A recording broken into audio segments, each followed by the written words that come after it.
좋은 곳에 사는 게 참 좋은 것 같아요. 그리고 뭐 제가 이상한 말을 이렇게 하는데 제가 아는 어떤 분이 캘리포니아에 사는 분이 있어요. 그것도 저 샌프란시스코 그 위쪽에 아주 아름답다는 곳에 사는 분이 그러니까 이민을 미국을 처음 왔을 때 거기로 온 거예요.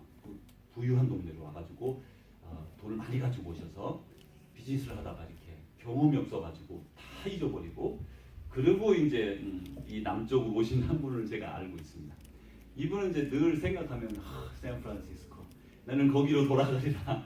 근데 그분 아직도 못 돌아가시고 거기로 못 가시고 이렇게 내려와서 쭉 계시다가 동부로 이제 북부로 올라가셨어요. 그래도 좀 좋은 데로 뉴저지 쪽으로 가신다고 가셨는데 그냥 이렇게 다시 샌프란시스코로 못 가고 그 남편분은 먼저 하나님 나라로 가시고 부인만 혼자 남겨두게 됐어요. 나이도 뭐 그렇게 많지 않은데. 그러니까 제가 아는 친구 중에 샌프란시스코에 사는 친구들도 꽤 있고요. 거기에 샌프란시스코 테올로지컬 세미나리라고 거기 학교가 있어요. 거기 나온 친구들 저는 거기 안 나왔는데 거기 한번 간 적이 있었어요. 학교에. 이제 그러면서 거기에 아는 이리저리 아는 친구들 졸업한 친구들이 거기 자리 잡고 이렇게 해서 넷이 있어요.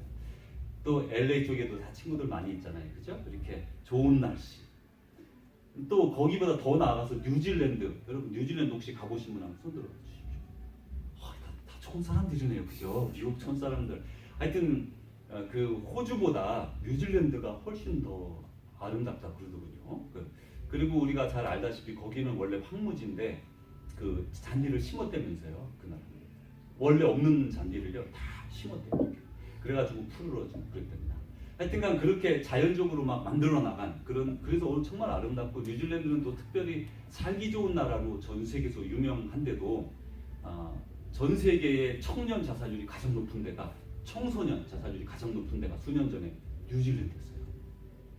그러니까 이제 어떤 자연 환경이 좋다라는 것이 그 사람이 살기에 환경은 분명히 좋은 게 확실한데 모든 것에 좋다. 뭐 영혼에도 좋고 육에도 좋고 정신에도 좋고 이렇게 좋다라고는 꼭 말할 수 없는 걸 알 수가 있어요. 우리가 알다시피 문명은 늘 좀 춥고 서늘한 곳에서 많이 피어나고 꼭 그렇게 덥고 따뜻하고 좋은 환경 1년에 막 3모작 4모작 하는 나라에서 문명이 크게 이루어지는 것만은 아니에요. 그런데 이제 오늘 우리가 이제까지 9번에 걸쳐서 오늘 9번째 시간으로 이제 살펴보는 이 디도섬은 죄송합니다. 구레레 섬은 크리섬은 정말 아름다운 곳이에요. 제주도도 아주 아름답지 않습니까? 한국에서는 제주도처럼 아름다운 곳이 정말 없죠. 깨끗하고 그다음에 바다가 아주 맑고요. 그 가보신 분들 다 알지만 아주 바다가 잘 보입니다. 밑에가 시원하게 그냥 파랗게 보이고요. 근데 그 크릿이 마치 그것보다 더 투명하다고 생각하시면 돼요. 그리고 얼마나 깨끗하겠습니까? 그 크릿섬 옆으로는 우리 제주도는 밑으로 이제 일본도 있고 이렇게 연결되는 이렇게 연결되는 부분이지만 여기는 그냥 쫙 뻗어나가는 바다라 가지고 이건 너무너무 맑은 거예요. 물도 좋고. 그래서 이제 거기에 가면 그 크리스 사람들은 아주 자부심이 있어요. 자기 같은 그리스지만 그 그리스의 한 지역이지만 우리는 정말 멋진 곳에 있다는 자부심이 있어요. 그 사람들. 그런데 이제 이 당시 지금은 뭐 얼마나 다른지 잘 우리가 알 수 없지만 이 예수님 시대에 또 사도 바울이 전도하던 시대에 크리스섬에 살던 사람들은 조금 욕심 많고 게으르고 폭음폭식하고 그를 넘어서서 막 그냥 심하게 욕심내고 그다음에 내가 씨 뿌리지 않은 것을 거두기를 원하고 공짜를 바라고 좀 이렇게 그러면서 게으르면서 선한 일을 하기보다는 악한 일에 즐거워하고 이 좀 약간 사회적으로 막 안 좋은 그런 걸 지니고 있는 지역이 바로 크리스섬이었고 거기에 그리스도인들이 하나씩 자라나기 시작했습니다. 그런데 어느 땅에 복음이 이렇게 뿌려지면 거기에 늘 처음 복음이 뿌려지면 자라는데 어려움이 있는데 예수님이 복음의 씨앗이 처음에 뿌려졌을 때 어디는 돌짝밭에 떨어지고 길가에 떨어지고 그런데 어디는 좋은 밭에 떨어지지만 어디는 가시가 많은 곳에 떨어진다고 말씀하셨잖아요. 가시라는 거는 씨는 가시 사이로 해서 쏙 들어가서 잘 심겨졌는데 그래서 잘 자라고 있는데 이 가시가 염려도 그 가시 중에 하나라고 했어요. 사람이 예수를 믿으면서 염려하는 거예요. 이거 어떻게 될까? 염려 혹은 그 많이 갖고자 하는 욕심 이런 것들이 그 처음 예수 믿는 사람들의 마음을 막 죄가지고 예수님을 더 깊이 못 믿도록 만든다라는 것이에요. 근데 이제 이 크리스토의 사람들은 그 전에 누리던 어떤 여러 가지 뭐 타락의 부패상들을 여태까지 누렸는데 예수님을 믿고 나니까 그게 이제 걸리는 거죠. 그러니까 그걸 바꿀 것이냐 말 것이냐 하는 그 갈등 사이에서 이러지도 못하고 저러지도 못하고 그렇게 살았던 것이죠. 제가 아는 케냐 목사님이 키겐 목사님이라고 하는 분이 있습니다. 피츠버그 신학교 제가 처음 신학교로 이제 미국에서 이제 THM을 하면서 왔는데 거기는 외국에서 THM 학생이 3명 정도 되는데요. 미국에서 한두 명을 뽑고 전부 다 외국에서 한 명씩 무료로 이제 이렇게 무료 장학생으로 뽑습니다. 생활비 전부는 안 줬고 생활비 반쯤 주고 뭐 책값 뭐 하여튼 모든 걸 다 해주는 거죠. 모든 걸 다 풀 장학금으로 주고 근데 이제 아파트에 살면 무료지만 개인 저희가 집 가족이 있는 사람들은 바깥에 사니까 학교 아파트에 사는데 학교 거기에 살 때에 좀 돈을 이렇게 내야 됐어요 조금. 그렇지만 하여튼 거의 풀스칼러십으로 10몇 명을 불러오는데 그 중에 케냐 친구가 하나 있었어요. 영국에 옥스퍼드 나온 친구도 있고 누구도 있고 그래도 나름대로 각 나라에 3명씩 뽑혀가지고 그래도 낫다는 친구들이 와서 이제 10명 정도가 모여서 공부를 했어요. 근데 그 케냐의 키겐이라는 친구가 저한테 친해져가지고 나중에 얘기를 하는데 그 친구는 자기 나라에 그 어머니가 그러니까 아버지가 부인이 셋이래요. 근데 크리스찬이래요. 근데 부인이 셋이에요. 너는 부인이 몇이냐?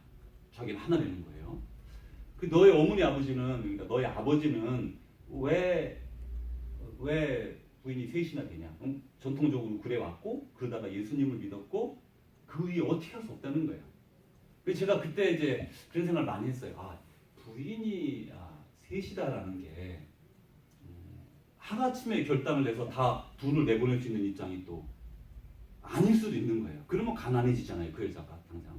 옛날에 고대에는 이렇게 부인이 왜 이제 불쌍했냐면 남편이 없으면 재산이 없으니까 먹여 살릴 사람이 없어서 불쌍했거든요. 그래서 이제 거지처럼 살 수밖에 없었다고요. 그래서 친족도로 돌보라 한 거란 말이에요. 그렇지만 그 키겐의 아버지를 생각하면서 제가 정말 쉽지 않은 끊기가 쉽지 않은 것이 있는 걸 느껴요. 그냥 근데 끊어야 되겠고 하나님의 명령을 알았을 때 어떤 선택을 했었어야 됐을 거예요. 아마 그 선택이 이 나이든 여자들을 보호해야 되겠다 그렇게 생각했을는지도 모르겠어요. 그 상황은 지금도 그렇게 살고 계시겠죠. 근데 여기 크리스천 사람들이 지금 그럴 거예요. 자기 친구들 어제까지 막 그렇게 하고 놀았는데 갑자기 예수님 믿고 마음에 막 예수님을 믿는 열정이 막 뜨거워지고 예수님 말씀을 듣고 배우고 기도하면서 그렇게 살아가는데 아니 거기서 어제의 생활과 단절해야 하는 아주 큰 어려움이 있었죠. 이런 믿음 때문에 세상의 것들 이제까지 내가 해오던 것들을 바꾸지 않으면 그럼 결국 모든 것에다가 믿음만 하나 이렇게 얹은 거죠. 네, 얹은 거죠. 그러면 삶의 변화가 없어지는 거예요. 삶의 변화가 없는 거예요. 그저 변화 하나는 내가 예수 믿어서 나중에 천국 가겠구나. 나 이제 용서받았고 나 이제 나중에 천국 가겠구나. 그렇게만 해서 추가하고 살면 이 믿는 자의 인생의 변화가 별로 없습니다. 그냥 그대로 사는 거예요. 이전에 살던 대로 그대로 사는 거예요. 나 아직까지 깨끗하게 잘 살았고 나 나름대로 최선을 다해서 그 사회 속에서는 그랬겠죠. 그죠? 그 하나님의 기준에는 전혀 맞지 않아요. 그러나 자기가 이제까지 살아가는 그 사회 속에서 이 정도면 나는 말이지 법 없이도 사는 사람이라고 이렇게 생각하는 그 하나 추가 요소로서의 믿음을 가지게 되면요. 변화가 없는 거예요. 그 변화가 없다는 것은 이 믿음이 마음속 중심에 들어오지 않아가지고 그냥 교회 생활을 하고 믿음 생활을 한다고 하지만 실제로 그 인생의 획기적인 변화가 나타나지 않고 하나님과의 더 깊은 교제로 나아갈 수가 없게 돼요. 근데 그런 시점을 이제 어느 순간에 맞이하게 됩니다. 많은 사람들은 질병이 낫기도 하고요. 저 이제 예전에 20, 30년 전에 한국에서는 병 나은 사람이 참 많았어요. 제가 아는 한 분은 의사입니다. 방사선과 의사. 부인도 방사선과 의사, 남편도 방사선과 의사예요. 근데 이분이 이제 젊은 나이에 그 젊은 의사가 되기 하여튼 의사였대요. 이렇게 디스크가 왔어요. 키도 작은 분이신데 그래가지고 남편이 이제 계속 기도하다가 그럼 어디 가보자 해서 무슨 기도원에 갔어요. 그래가지고요 어떻게 됐냐면 그 원장님이 기도해주고 이렇게 뭐 어떻게 했는지 모르지만 했는데 나았어요. 디스크가 병원서는 자기가 의사예요. 병원서 못 난다고 한 디스크가 싹 났어요. 근데 나중에 그분이 매독이 걸린 거예요. 왜냐면 이 원장님이 시술을 하는데 어떤 사람은 암도 치료하고 손으로 막 배를 이렇게 넣어서 칼처럼 넣어서 막 정말 나쁜 것들을 꺼내고 막 그런 역사가 있었어요. 실제로 이거는 촬영도 되고 막 그랬어요. 문제는 소독을 안 하는 거예요. 앞에 사람이 병균이 있으면 그 병균이 다 없는 거예요. 그냥 계속. 근데 디스크라고 해서 아마 이제 피가 이렇게 손을 찔러서 어떻게 했는가 봐요. 그래서 그게 들어가서 한 10여 년 뒤에 나중에 나타나는 거예요. 그 잠복기가 길답니다. 매독은. 뭐 처음에 이렇게 뭐가 이렇게 올라온대요. 뭐 손에 이렇게 뭐 피부에. 의사니까 알죠. 자기가 왜 몰라요 그거를. 근데 자기는 한 번도 다른 여자를 만난 적이 없거든. 그러니까 그럴 리가 없다고 완전히 확신한 거예요. 그리고 시기를 놓친 거예요. 나중에 신경이 다 막 그렇게 돼가지고 그 매독이 깊어지니까 어떻게 하냐면 신경세포가 죽는답니다. 끊어지면 얼굴이 뭐 엄청 땡기더라고요. 그리고 입도 잘 안 되고 말도 잘 안 되고 그러면서 또 의사를 오래 했어요. 그러다가 이제 미국에 와서 이제 고쳐보려고 저랑 같이 병원에도 의사들도 만나보고 근데 역시 신경이 죽은 거는 회복이 안 된다 하더군요. 그거는. 그래도 가서 다시 의사하게 됐어요. 우리가 믿음으로 참 오래 기도했어요. 그분 회복하도록. 근데 그분이 그렇게 믿음으로 병 낫는 일이 정말 많았어요. 그건 이제 소독의 문제였잖아요. 소독이라는 걸 무시한 이 사람의 처사여로 그런 일이 일어났어요. 그러니까 이런 능력들이 많이 일어나면 사람이 경험을 합니다. 하나님이 살아계시구나. 이 세상에서는 어제까지 죽는다는 사람이 오늘 갑자기 살아서 벌떡 움직이면 자기 자신이 알아요. 또 옆에 있는 사람이 알아요. 파스칼도 그렇게 자기 조카의 그 눈에 있는 고름이 다 없어지는 걸 보면서 코에 고름이 없어 완전히 하루아침에 사라진 걸 보면서 아 하나님이 계시구나 그걸 경험하는 것처럼 우리도 그런 경험을 하게 돼요. 근데 그거보다 더 중요한 경험은 어느 순간에 말씀을 묵상하든가 하나님을 생각하든가 이렇게 하는 순간에 어느 순간에 하나님과 예수님과 이렇게 딱 만나는 순간이 생겨나요. 그러면서 마음에 이분이 진짜 있는 것 같아 라는 느낌이 생겨들어요. 이게 이 하나님 아니면 이렇게 될 수가 없지 이런 생각이 들면서 그때부터 하나님을 조금씩 볼 수 있게 되고 그 눈이 열려서 하나님이 확실히 계시구나. 그럴 때야 이제 자기 주신 복음을 위해서 그리고 자기가 지가 지고 있는 십자가를 지고 나갈 수 있는 힘과 용기가 믿음으로부터 생겨나는 거예요. 근데 지금 이 그레데 교회는 아직까지 사람들이 그런 단계에 이르지 못했는데 세상의 행습을 그대로 따라하면서 교회는 다니는 거예요. 이것처럼 참 애매한 게 없는 거예요. 이건 이 믿는 그 지도자의 입장에서는 그냥 믿으면 믿고 안 믿으면 안 믿고 이렇게 되지 믿는다고 하면서 세상 사람과 동일하게 살아가고 동일한 방법으로 생각하고 동일한 방식으로 삶을 유지해 나가면서 믿음은 있다. 이 믿음이 사는 믿음이냐 진짜 있는 믿음이냐 그런 질문을 갖게 되는 거죠. 그래서 이제 오늘 그렇게 이제까지 우리에게 쭉 여러 가지 말씀을 당신들 거룩하게 사십시오. 또 신중하십시오. 여러 가지 말을 계속 해줬어요. 그리고 이제 오늘 마지막 결론에 이르러서 이렇게 말씀을 해줍니다. 제목이 오직 그의 긍휼하심으로 하나님의 긍휼하심으로 우리도 전에는 여기에 보면 그레데에 살던 사람들이 다 한 예수를 믿지 않았으니까 다 한 가지 종류의 사람이었는데 어리석은 자고 순종하지 아니하는 하나님의 뜻에 순종하지 않았고 여러 가지 정욕과 행락에 종노릇한 자 정욕과 세상에서 놀고 즐기는 것에 빠져 있는 그리고 그것이 인생의 낙이라고 생각했던 그래서 그거를 성경에서는 거기에 종노릇한다 이렇게 막 표현하죠. 그리고 거기에 빠진 사람은 그 거기에 종이 되는 거죠. 악독과 투기를 일삼고 정욕과 행락에 종노릇하면서 또 악독과 투기를 일삼고 그 다음에 가증스러운 자고 그 다음 가증스러운 건 왜 가증스러운 거냐면요. 믿는다고 하면서 믿음의 삶은 별로 없는 거의 없는 그러니까 하나님이 볼 때 이게 넌 지금 믿는 거냐 안 믿는 거냐 가증스럽다는 거죠. 그리고 피차 또 미워합니다. 사랑을 안 해요.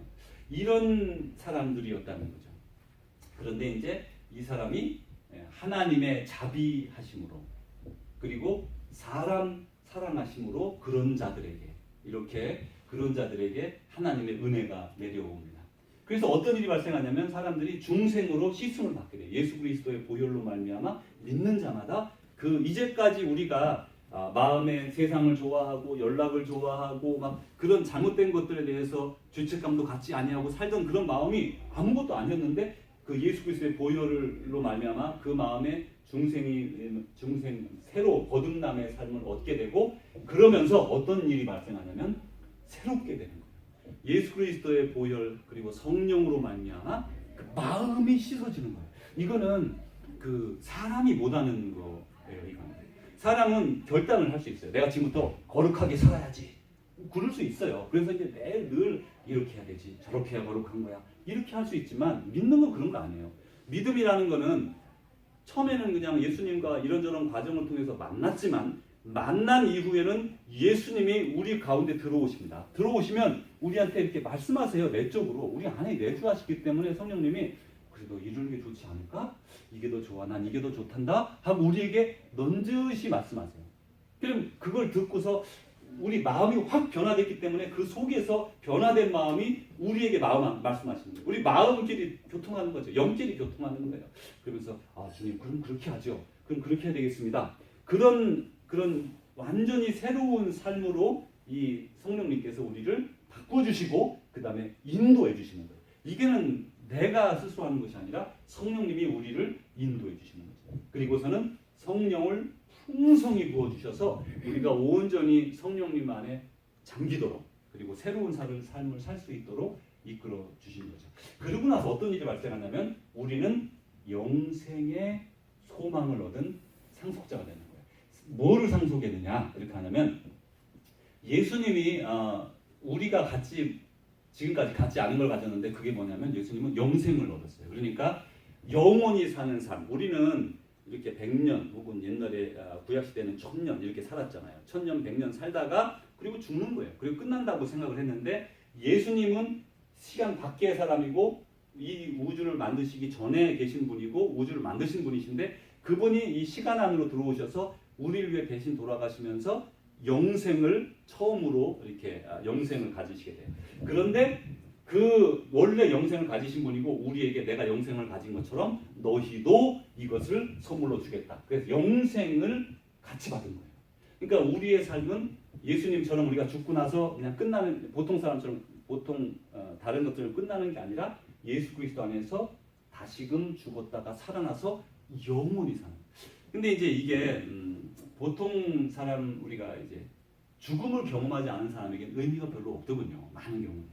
예를 들어 젊은 사람.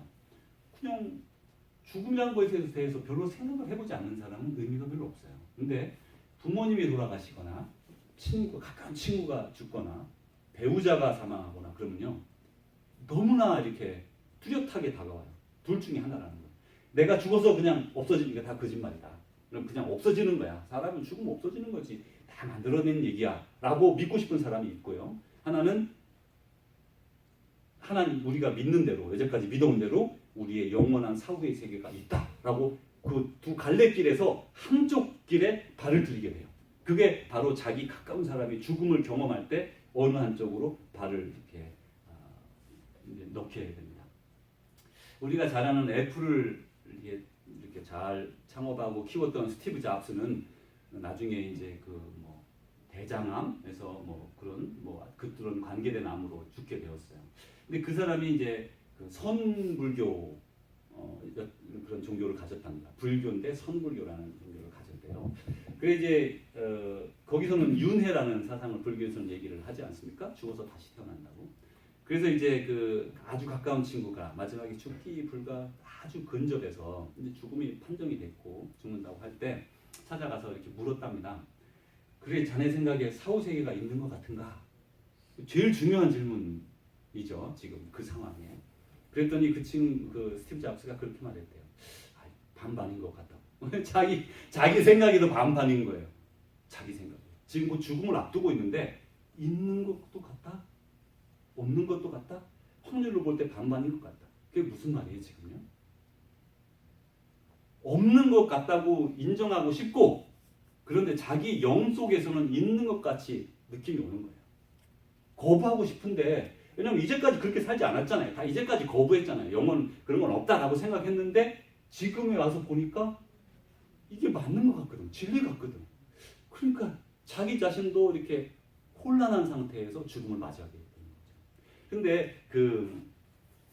이 영혼의 문제는 죽음 앞에 가면 갈수록 그 영원한 세계에 대한 것이 이렇게 점점 열리는 사람들이 많아요. 평소에는 그 죽음 앞에서는 다 정지가 다 그러지 않아요? 그게 죽음이 그냥 끝나는 것이라면 자기 마음대로 하고 죽어버리면 되지만 이상하게 거기 가면 모든 사람이 정직하게만 하고 옛날의 것들을 사과하려고 하고 해결하려고 해요. 왜냐면 그 마지막이 아니라 거기에 대해서 영원한 뭔가를 이 죽는 사람이 느끼는 거죠. 근데 여기에서 지금 우리는 영생의 소망을 얻은 거예요. 이 영생의 소망을 얻은 거 이것만큼 귀한 게 없어요. 제가 어떤 한 분이 이제 크리스마스 어간에 크리스마스 다음 날인지 이렇게 갑자기 아침에 이렇게 아파가지고요 피를 토하고 그래서 병원에 갔어요. 근데 병원에서 이미 시간이 지나서 죽음을 준비해야 된다고.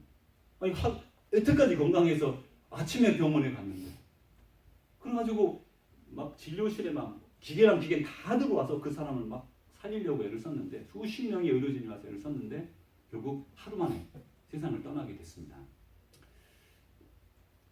이제 우리는 많은 경우에 이렇게 생각하죠. 삶과 죽음에 대해서 내가 어느 정도 예견할 수 있다. 뭐 젊은데 뭐 무슨 일이 있겠어? 뭐 난 몇 살까지 살 수 있겠지? 평균 연령 100살까지 살 수 있겠지? 아니면 90까지는 뭐 살 거야? 이렇게 길게 생각하지만 언제 우리가 하나님 앞에 갈지는 정말 모르는 거예요. 우리 시간은 우리의 것이 아닌 게 확실한 것 같아요. 그래 이제 그분이 이렇게 돌아가시는 과정을 보면서 식구들이 그런 위로를 받았어요. 지금은 이렇게 잠시 이별의 아픔을 겪지만 다시 우리가 죽음 이후에 눈을 떴을 때 그리고 다 이제 이 땅에서 이렇게 죽음 이후에 그 나라에 갔을 때 다시 만나게 된다는 확신이 그 부활의 확신이 그 자녀들 가운데 확 솟아나더라고요. 참 감사했어요. 아이들의 믿음이 좀 그렇게 깊지 않았는데 그러면서 그게 믿음이구나 하는 게 안에서부터 어렸을 때부터 믿었으니까 피어나더군요. 근데 이제 성경에서 우리가 알아야 될 거는 믿음 하나님 나라에 가서의 세계는 결혼 관계도 없고요. 예전에 배우자라 해도 하나님 나라에 가서는 배우자로서의 관계라기보다는 모든 자로서의 함께 공동체 속의 형제자매로서의 관계가 된답니다. 자녀도 마찬가지고요. 그래서 이런 특별히 부부관계는 이 땅에서의 하나님이 우리에게 협력해서 한 몸으로 이루어주신 것이고 하나님 나라 가서는 다시 배우자의 관계가 되지는 않는 거죠. 그런 건 아닌 거죠. 그러니까 배우자 자체가 없고 그런 게 없어지는 새로운 세계로 들어가요. 그러나 부모 자식은 상당히 다를 거라고 봐요. 아무래도 그런 여기와는 다른 관계를 갖는다 해도 부모 자식 간에 얼마나 따뜻한 정이 그때까지 있지 않을까 그런 생각이 들고요. 그래 이제 오늘 여기 우리는 영생의 소망을 얻었다는 것은 지금은 우리가 이런 상황이니까 별로 깊이 안 와닿지만 정말 그 죽음을 경험하게 될 때 내가 이분을 다시 보고 싶다. 우리 아버지 다시 보고 싶다. 우리 어머니 돌아가셨는데 정말 다시 만나고 싶잖아요. 다시 만나고 싶잖아요. 우리 할머니 할아버지 나를 그렇게 잘해주신 할머니 할아버지 다시 만나고 싶잖아요. 그 다시 만남에 대한 기대. 그게 바로 지금 여기 사도 바울이 기도를 통해 이 구레대 사람들에게 주고 싶은 그게 너희들에게 가장 중요한 선물이고 상속이다. 하나님을 믿는 우리는 신중해서 선한 일에 힘을 써야 된다. 그렇게 말을 하는 게 이 책의 결론이에요. 신중하게 살아라. 신중하게. 그리고 선한 일에 힘써서 하나님 보시기에 아름답고 사람들에게 유익하도록 그게 바로 열매 있는 삶이다. 그러니까 다시 이 디도서를 다 정리해서 이렇게 말을 하면 열매 있는 삶을 살아라. 그렇게 말을 하는 거죠. 사실 열매 있는 삶을 살아라 할 때 우리는 어떻습니까? 이제 올 한 해를 이렇게 이제 마감하려고 이제 저도 이렇게 준비하면서 제가 얼마나 많은 열매를 만들었고 또 씨앗을 뿌렸고 이런 생각을 해보게 되었어요. 그리고 제가 많이 놀랐습니다. 잘 그게 쉬운 게 아니구나 그런 생각을 갖게 됐고 또 어떤 대단한 큰 일을 이루는 것보다 저의 그 말 한마디, 사랑의 말 한마디, 또 혹은 그 사랑의 선행 하나가 사람을 살릴 수 있다는 거. 그게 중요하다고 이렇게 생각을 해요. 여러분 마음에 하나님께서 너 지금 이렇게 했으면 좋겠다 이렇게 말씀하실 때 꼭 그 말씀 들으십시오. 이제 마지막 제가 오래전에 있던 아주 재밌는 얘기 하나 해드리고 이제 말씀 마치려고 그래요. 제가 그 북가자동에 살 때 일입니다. 어느 날 그 저희가 이제 전도사로 이제 신학교를 마치고 북가자동에 거기 그에 이제 그 증가동 교회라는 곳에 이제 사역을 하러 이제 시작을 했는데 가서 얼마나 됐는지는 모르겠어요. 한 1, 2년이나 됐는가. 하여튼 집이 거기서 떨어져 가지고요. 혹시 그 떡볶이집 아시는지 모르지만 저 오른쪽으로 쭉 이렇게 나가서 왼쪽으로 이렇게 쭉 가면 그 시장에서 들어오는 그쪽으로 해서 이제 하여튼 떡볶이집이 하나 있었어요. 좀 순대도 팔고 아주머니가. 그래서 저희 이제 거기 근처에서 저희가 살았어요. 그리고 아침에 걸어와야 되는 거예요. 거기서부터 이렇게 해가지고 쭉 신호탕 지나서 쭉 이렇게 걸어왔어요. 계속. 그런데 어느 날 하루는 새벽 예배를 마쳤는데 시간이 이거 6시 정도 됐겠죠. 5시에 시작해서 6시 정도에 이렇게 이제 집으로 이렇게 막 걸어가는데 자꾸 마음에 그리고 어떤 한 집이 지난주에 등록한 한 젊은 여자분, 저도 그때 젊었지만 저보다 훨씬 더 젊은 여자분이 등록을 했어요. 아기를 데리고 와서 안고 와서. 그리고 이제 그 과일 가게를 조그맣게 했는데 그 과일 가게가 이렇게 절반쯤 열려져 있는 거예요. 새벽 7시, 또 6시죠. 6시. 그러니까 새벽에 마치고 제가 갔으니까 6시 좀 넘었을 텐데 아주 어둑어둑했습니다.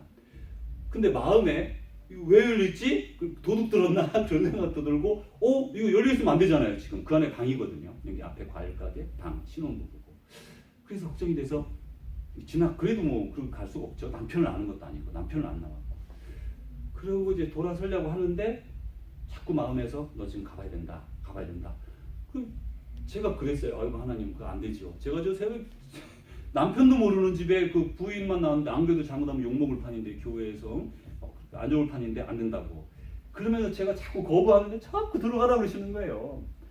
그러면 어떡합니까? 그래서 할 수 없이 어이구 진짜 아닌데요.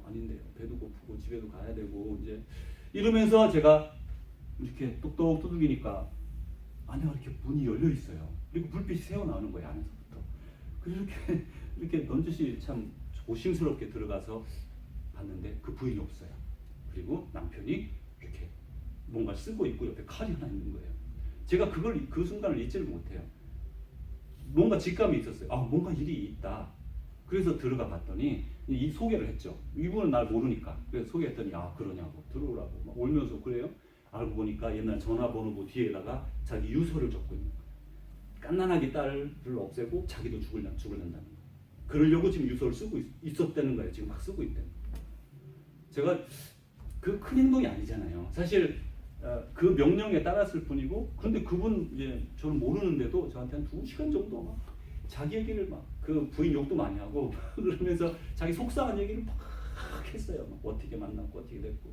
하여튼간 그 자세한 얘기는 뭐 들을 필요도 없지만 2시간 이상 듣고 그래 그러면 이제 뭐 특별히 제가 드릴 말씀이 뭐가 있겠어요. 아무것도 잘 모르고 그냥 말씀 남 듣고는 같이 기도하고 이렇게 계속 말씀 들어주고 이제 왔어요.